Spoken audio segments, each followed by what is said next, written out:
Hey everybody, welcome to another exciting episode of Javier in the Air. So for those of you who have come to see this for the first time, welcome. For those of you who have been here before, welcome back. This is the second episode of season 7 for 2026. So if you saw the pictures in the opening, you saw that it is pretty crazy out there today on this January 25th. It actually sleeted last night. It's been almost freezing temperatures since Thursday night. Actually, since Friday night. Thursday and Friday during the day was reasonably in the 50s, and then it started dropping like a rock.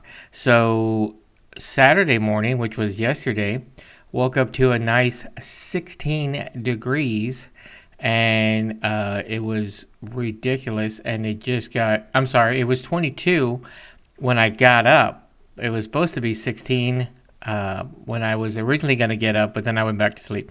So it was 22 by the time I got up, but then it just started dropping again. And so this morning I woke up to a 17 degree Sunday morning. Supposedly Saturday morning, early Saturday morning, there was a lot of rain that came through that almost instantly turned into ice sleet. And so it didn't cover much, but the pictures that you saw there were from this morning, and some rain and sleet came in throughout last night, and it covered everything. And so the shots that you saw were from my backyard and from my front yard, and it's just utterly miserable out there. So hopefully you're staying in wherever you are watching this show. If you're in during the polar vortex that's going on throughout most of the United States, I hope you're staying warm and hope you're staying inside. If you have to go outside, please bundle up. Take some hot cocoa or a hot toddy with you, and try to keep as much of your skin not exposed. Now, I'm whining like this is the North Pole or something, or Chicago, because Chicago's actually colder than Alaska right now. But it's cold enough, and for Texas it's bad enough that something like this is horrible. We're not even in like snowed in like some of the other people that I know across the country. So if you are in areas where the snow actually is bad, not like this part of Texas, then please try to stay in. If you absolutely have to go out, please wrap up and try to drive slow or walk slow and get whatever you need to get done, and then get back home. So for those of you that are staying in, maybe you can watch, introduce your friends to Javier in the Air, and let them see what they think about the show. And as always, I'm always open to receiving thoughts, comments, suggestions, even compliments, but more than likely complaints, as to what I should be doing differently for the show. But without further ado, we have a good show for you today. I have our normal trash in the hood. I did get out there during the times when it wasn't that cold. And then we have a special. We have two nice ladies that have been making the breads that I've been talking about for the past couple of episodes. The Sourdough Ladies. You'll see their names when I did an interview for them just about 2 weeks ago. And fantastic ladies. They're making some fantastic sourdoughs. If you're in the Cedar Park area and you're interested in buying some sourdough from them, once again, I am not sponsored by them, then you can reach out to me, or you can look on the Cedar Park Foodie group, I think is the name of the group, and they post there. And so we'll learn a little bit about them here in a second, and then we'll have our Zen moment. And then we're going to bring back, and I forgot to do it last episode, and I apologize. We're going to bring back Jav-A Beans, and I have a couple, actually I have a place for us to look at this time. And if we have enough time, we'll do spirit time, but I didn't have anything planned for this time because I wanted to make sure I got the interview and the Jav-A Beans segment in. So let's go ahead and go get started on our Trash in the Hood. Dark Frog Social Media presents Trash in the Hood. Weeks 179 and 180. Hey everyone, welcome to Trash in the Hood, weeks 179 and 180. So this is week 179, day one. This is the map. So 2.31 miles. So I've been pretty good about getting it over 2, except for later on in this segment. You see, I didn't get that, but that's there's the route for it. So then you see when we go over 2 miles, like we have been for the most part, we do get a lot of trash, and so you see a lot of on day one, which is a Monday, you see that we get a lot of stuff from the food industry, a lot of bits and pieces of paper because sometimes on the weekend the lawnmowers are out and they're shredding up everything, and then of course we got the usual cigarette butts and cigarette boxes, and so we get a lot of that as well. So this is day 3 of week 179, and this was 2.55 miles. So this was pretty far for during the week. So this is an actual Wednesday, and you see we went out pretty far in one direction and just out back. So this is a little bit different. So this is on Hatch Road, so we do get some difference of trash, even though El Salito is also a major thoroughfare. But we got a lot of packaging, a lot of beverage cups, straws, bits of paper, which are hard to see when you're driving, but they're all over the place when you're actually walking on the road. And then the kind of cut off the cigarette butts, but got about 20 or so, and then 2 cigarette boxes. So this is week 179, day 7. So this is a Sunday. Not too bad of a walk, about average so far lately. And just went out in a different direction this time. All the way went down to Anderson Mill, in fact. So found a lot of stuff. So underneath all that is a bunch of cardboard boxes and stuff that I broke down. An oil funnel for like putting oil in your car. And there were some other weird, odd things that I found. A lot of food wrappers, of course, because there's some to-go places and restaurants around there, and people just are kind enough to throw all their trash out. And then had about 70 or 80 cigarette butts, and then again the average 2 cigarette boxes. So this was week 180, day 2. So this week I was actually working in the office, so I don't get out and get to go as long as I would like to. So this was only 1.87 miles, but still we had a good amount of things. That's a vinegar bottle, like a quart or a gallon actually, a vinegar bottle. And then a bunch of papers and plastic and trash and things that again, it's surprising when you drive down these streets how clean they look, but then when you're actually walking them, you see a lot of stuff in there. So again, there's a cigarette box and about, I think I had about 87 or so cigarette butts, which I'm actually now working on doing something with them. So this was week 180, day 4, just a little shy of 2 miles. We thought we were going to hit 2 miles, and we didn't. And but anyway, so it was still a good going around the elementary school that's near me. So we found a lot of different things this time. So I mean, we found some trash, bits of metal and plastic and rubber, some car parts, a couple of buzz balls, food wrappers and containers as always, and then I think we had about 25 cigarette butts. But overall, this is sad to say, but this is about average of what we get when we're out picking up trash in the hood. So as I was mentioning before in the actual segments, that there are a lot of different things that we find on the road, and it's very surprising because if you're in your car, and think about it, next time you're in your car, which isn't right now because we're basically iced in, but next time you're in your car, think about and look about and see if you can see a lot of trash. Now when you're stopped, you might be able to see some of the trash there on the sides of the road, by the curbs, maybe even in the grass portions of the around in and around the sidewalks. But then when you're driving, try to see if you can just glance and see, or if you're in the passenger side, just look out and see if you can see any trash. Now, the difference between moving at the speed we do in the car and when you're walking is quite a bit of difference. Like even when you're going slow, for the most part, it's 20 miles an hour.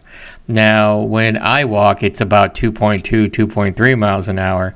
So that's a big difference and so my viewing range is a lot better than someone that's moving in a car doing at least 20 miles an hour, but more than likely y'all are doing more.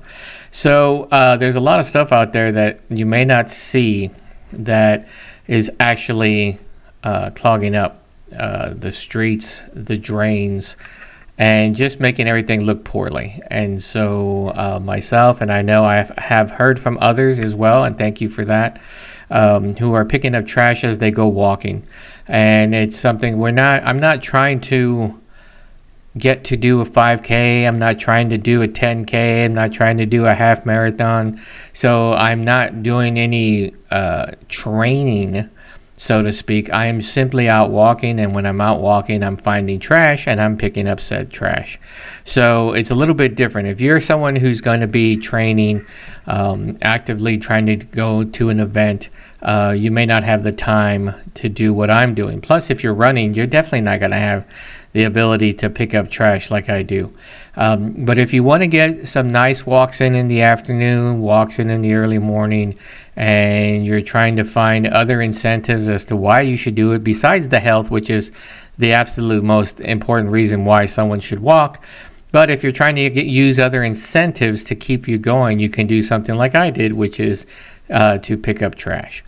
So yeah, that's what's going on for people who have asked. So if you're interested in joining me some point and you live in the Cedar Park area and you live close to where I do, then drop me a note and maybe we can coordinate a time that we can go together. I know Saturday mornings my walking partner and I like to go to a coffee shop within walking distance of my house, which surprisingly, there is at least 5, if not 6, coffee shops within walking distance of my house. So if you're interested in joining us for a walk and then having some coffee at the halfway point and then walking on back, sometimes those walks we don't pick up trash depending on how far we're going. Other times we will pick up trash on that day. But if you would like to learn more about what we do and why we do it and how we do it, then just drop me a line or send me a message here on my show, Javier In the Air. My handle for YouTube is hashtag Javier In the Air 01, all one word, and you'll find me that way as well. All right, so now this is quite a treat. For the first time in quite some time, I have an interview with these two nice ladies that I've talked about before on the show. They are probably neighborhood adjacent, or a couple neighborhoods over, I should say, and they make some of the best sourdough bread that I've had in a long time.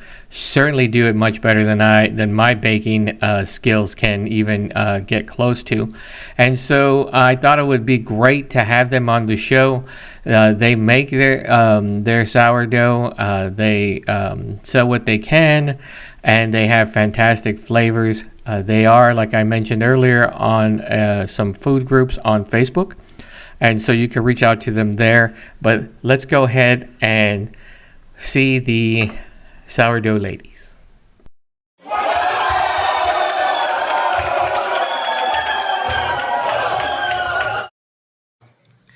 Hey everybody, out here, I talked a couple of episodes ago about some fantastic sourdough bread that I got from close neighborhood adjacent. So I'm going to go ahead and I finally got them both here, so we're going to interview them real quick and talk a little bit about the bread that they do. So why don't we start by giving me your names. I'm Chelsea. I'm Nancy. Hello. And if you want to tell us how you got started doing this, because I think it's a little, you told me a little bit about it, but why don't you tell me more about how you got started doing this? One of our friends kind of got some starter at a farmer's market, and she was like, guys, it's fun, let's do it. This was probably 3 or 4 years ago. Yeah. Okay. And so we just got a little bit of her starter. I was like, okay. My first 30 loaves were like flat. Really? Terrible. And then Nancy just like... It's a big learning curve. No, you just like started like making this amazing. Yeah. But I don't know, we just kind of have fun with it. And we've been testing a lot of things. So that's why we have the mozzarella sun-dried tomato. That was a little tester we did. And her chocolate. It's hard to beat her chocolate. Like, I'm paying for it calorie-wise, but it's fantastic. Oh so, my God, it's so good. All right, good. Well, what's your? I know you told me the other day, but what is your biggest seller? Is it the double chocolate or? God, it's so dependent on the season. I feel like. Yeah. Jalapeno cheddar does a lot. Solid contender. Yeah, jalapeno cheddar. Excellent. Yeah. Right now we've been doing a lot of the chocolate. It's been coming and then the traditional sourdough is always Okay.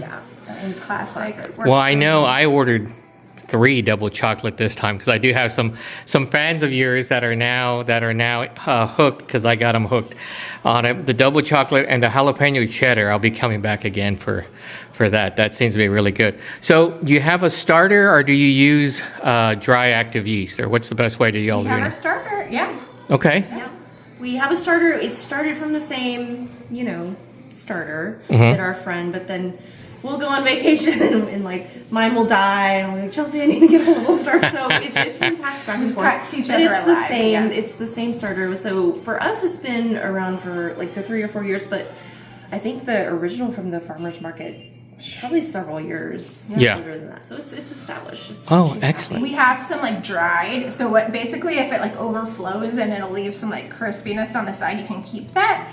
And you just kind of keep it in a baggie, and if you ever need to, you can just add some water to it, and it's back to life again. So we have some dried as backup too. But it is a yeast, so that does make sense. So okay, very it's cool. Like a baby, like we went on vacation. We both were going on vacation, and I was like, I think I might need to bring the starter with me just to keep her alive. But we figured it out. Fantastic. So, what were some of your, or have you had any like failed flavors? Like you tried it and you were like, I don't think this is gonna go after all. Like a few that are like difficult. Like okay, so what are some of those? Hers came out amazing. She's a much better like rule follower than me. Like she'll follow recipe to a T, and I'm like, I don't have this, I don't have this. I'm just gonna guess, and that's why hers usually comes out better. But we both did like a cinnamon raisin, and it tasted so good. But I lost all my like gooey cinnamon sugar butter. So mine ended up kind of doughy. Tasted amazing, doughy. But hers came out like beautifully. Well, some of the inclusions are tricky. I mean, it's all science. So like cinnamon and anything with cinnamon and sugar, the sugar juices like absorbs the water from the bread. So it makes it leak water everywhere. Like cinnamon slows down fermentation.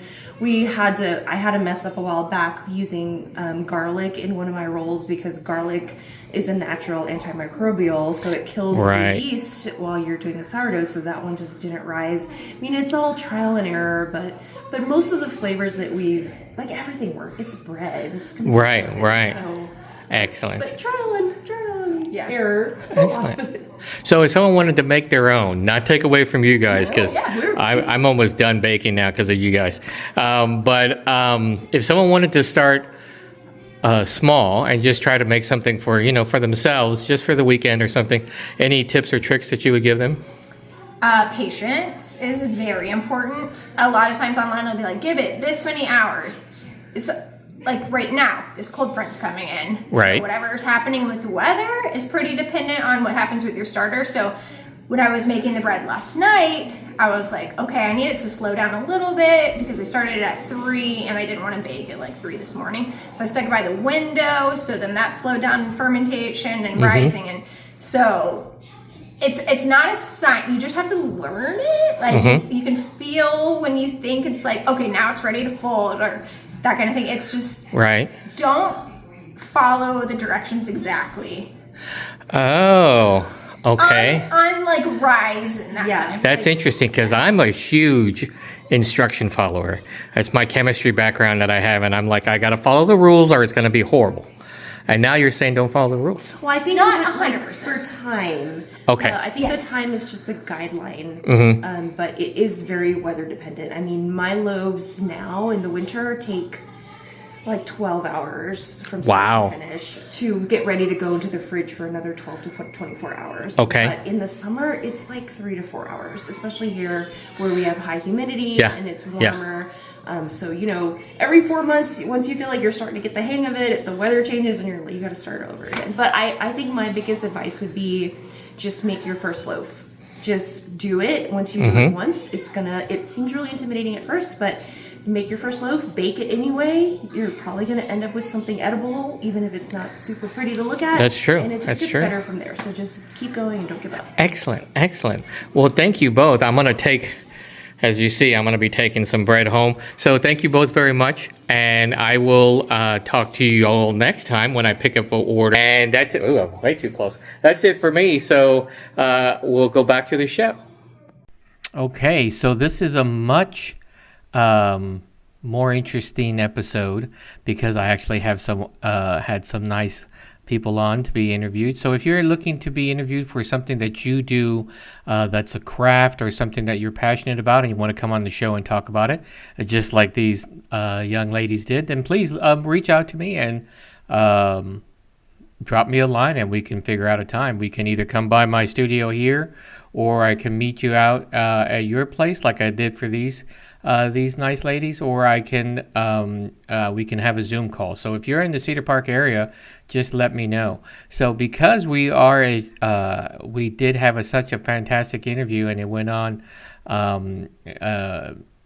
not longer than I thought, but I just realized that with the trying to keep within 30 minutes, we don't have that much to go on. So I think we're going to go and do a quick Zen moment, and then we're going to go straight into the Jav-A Beans. And so I'm going to shut up now, and we're going to go straight to our Zen moment.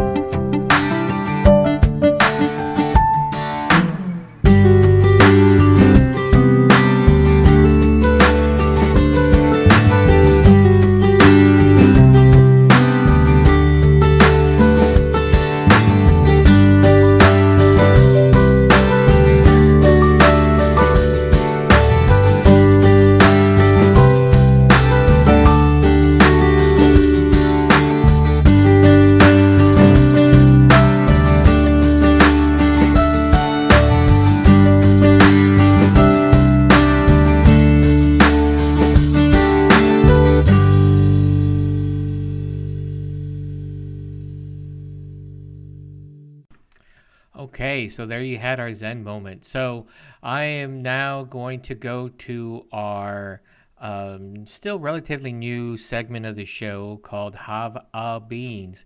So for those of you who may not have seen the segment before, I go out with friends and we go to a new or one that we've been to before, but it's been a while, coffee shop or even a breakfast place that will have unique or interesting coffees. And I found a couple the past couple of weeks that have been really fantastic. So I'm going to take you through one called Lumi. So here's the photos of Lumi, and then here's my review. So let's check it out.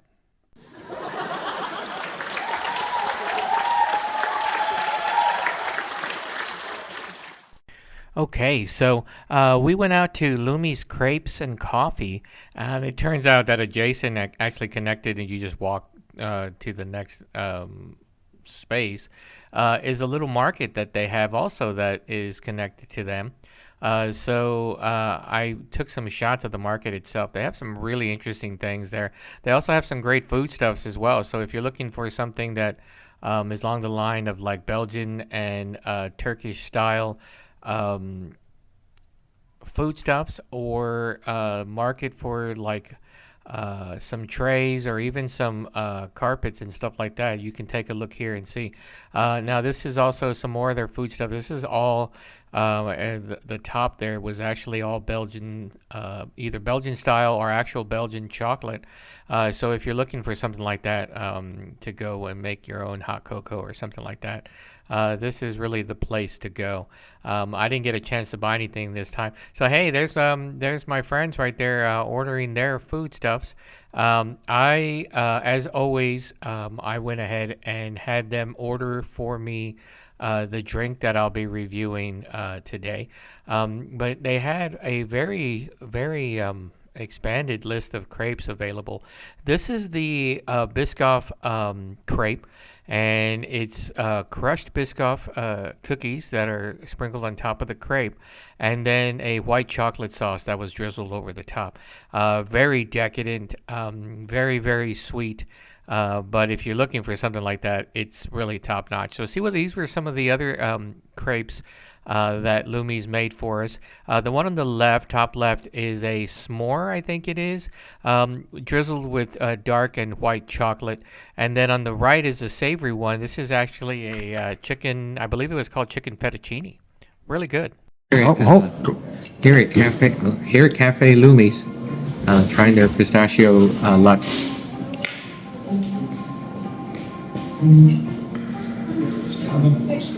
Oh, that's good. It's really good. Coffee's nice and smooth. Good pistachio on top. Wow, that is good. Got a little crunch to it, so it's tasty. So I'm gonna give this 3.5 beans. This is Jav-A Beans out at Cafe Lumi's. Okay, and there you have it. So, as I mentioned before, I will be doing, trying to get out more and more, hitting more coffee places, trying to do more interviews with people, trying to hit more breweries. If I can persuade Brother Rob to go out there with me, which I can. And so we'll be doing that more and more throughout the year. If you know of anybody that does their own homemade baking and would like to be on the show to promote their items, and again, I'm doing this free of charge. I am not sponsored by anybody, so this remains a free show. I'm doing that for the YouTube and the next door auditors, overlords, whatever you want to call it. So if you're interested in that and you'd like to be on the show, please let me know. I'd love to get you on the show. If you know of a mom and pop place or you own a mom and pop place that you'd like me to go and interview you and try out some of your goods, then please let me know. I am more than willing to drive this year to go where I need to go. I am in the Cedar Park area, so I'm not looking to drive an hour to try one thing and then drive an hour back, unless it's super fantastic and I am reached out directly by somebody for that. But I would like to try to find some more places nearby. If anybody in the Cedar Park food group has suggestions for me to go out, I'd love to go out and do that as well. So we are near time, and I timed this right, made it so that we could get the whole interview in with the Sourdough Ladies. And if you also would like to see anything else on the show, please let me know. So I hope you're staying warm on this unbelievably cold, blustery day. If you have to go to work tomorrow, or if you're at work today, please be careful. If you are in the Cedar Park, Austin area, or all the other states that are experiencing this cold and perhaps you're not accustomed to it. I did hear this morning that it is as far as eastern New Mexico all the way to New Hampshire, that this polar vortex type weather is impacting everyone. So please be careful.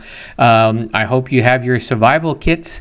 If not, perhaps next episode I'll go into what you should have for a survival kit / bug out bag that will come in handy if you lose power or anything along those lines. So be warm. Stay safe. Try to stay indoors if you can. And if you have to go outdoors, please minimize it and drive as carefully as you can. Remember, it's better to drive slow than to not get there at all. All right, so enough of those platitudes. Have a good rest of your Sunday, and I will see you all again in 2 weeks. Thanks a lot, everybody.